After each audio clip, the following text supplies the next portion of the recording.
संचार उपग्रहों का संचार उपप्रणाली या कम्युनिकेशन सबसिस्टम अंतरिक्ष में एक महत्वपूर्ण भूमिका निभाता है। यह उपग्रहों का वह हिस्सा है जो हमें पृथ्वी से दूर रहते हुए भी एक दूसरे से जोड़ता है। सोचिए, जब हम अपने मोबाइल फोन पर बात करते हैं या इंटरनेट का उपयोग करते हैं तो इसके पीछे का जादू इसी संचार उपप्रणाली का होता है। संचार उपप्रणाली में कई महत्वपूर्ण घटक होते हैं। पहला है ट्रांसपॉन्डर। यह एक ऐसा उपकरण है जो सिग्नल को प्राप्त करता है, उसे प्रोसेस करता है और फिर उसे पृथ्वी पर वापस भेजता है। ट्रांसपॉन्डर के बिना उपग्रह केवल एक धातु का टुकड़ा होता।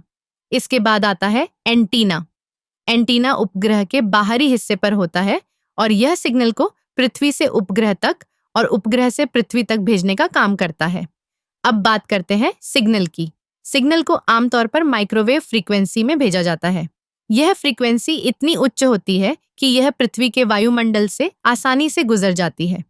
लेकिन क्या आप जानते हैं कि सिग्नल को भेजने और प्राप्त करने के लिए उपग्रह को सही स्थिति में होना चाहिए? इसे ऑन ऑर्बिट कहा जाता है। उपग्रह की सही ऑर्बिट सुनिश्चित करती है कि सिग्नल का ट्रांसफर बिना किसी रुकावट के हो सके। संचार उपप्रणाली का एक और महत्वपूर्ण पहलू है डेटा एन्क्रिप्शन।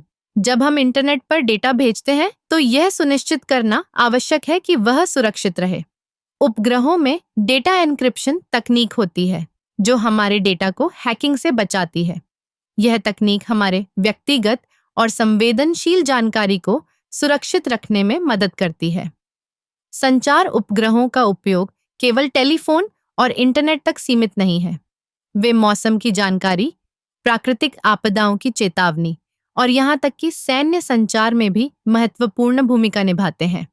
जब कोई भूकंप आता है या तूफान की चेतावनी होती है तो उपग्रह तुरंत डेटा भेजते हैं जिससे हम समय पर तैयार हो सकें। इस प्रकार संचार उपप्रणाली उपग्रहों का एक अभिन्न हिस्सा है जो हमें एक दूसरे से जोड़ता है और हमारे जीवन को आसान बनाता है। यह न केवल तकनीकी दृष्टिकोण से महत्वपूर्ण है बल्कि हमारे दैनिक जीवन में भी इसकी गहरी पैठ है। संचार उपग्रहों के बिना हमारी दुनिया बहुत अलग होती। इसलिए अगली बार जब आप अपने फोन पर बात करें या इंटरनेट का उपयोग करें तो याद रखें कि इसके पीछे एक अद्भुत संचार उपप्रणाली काम कर रही है।